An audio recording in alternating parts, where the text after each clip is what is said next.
السلام علیکم. یہ جی ہمارا علاقہ ہے اور یہ پانی ہے. یہ لنک نہر. یہ اس وقت ہم اپنے علاقے کچی پکی سے آگے نہر کے احاطے میں کھڑے ہیں اور یہ سیلاب کی صورتحال ہے. اس جانب ریائی لینک نہر ہے جو بورے والا سے آ رہی ہے اور اس کے ساتھ ہی بند کی دوسری سائڈ پہ یہ پانی کا جو ماحول ہے، سیلاب ہے، یہ آپ حضرات دیکھ رہے ہیں.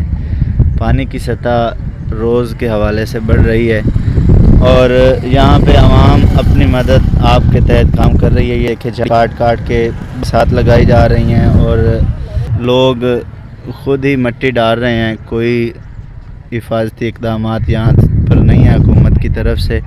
اور پانی کی سطح اس وقت 1988 سے بھی کراس کر چکی ہے. تقریباً 2 فٹ اوپر چلا گیا ہے پانی اور اب بستی میاں حکم کو اور دیگر موضع تجوانہ اور تقریباً لڈن شہر تک سب کو بہت خطرات ہیں. اس لیے ہماری گزارش ہے پروفیسر مریم صاحب سے کہ وہ ذرا ہمارے علاقے کی طرف توجہ کریں اور یہاں پہ جو محکمہ ہے، محکمہ نہار اور دیگر جو کام کر رہے ہیں ان پر سختی کریں تاکہ اگلا جو علاقہ ہے جو وقت محفوظ ہے وہ سیلابی ماحول سے بچ سکے اور حفاظت کا ماحول بنے.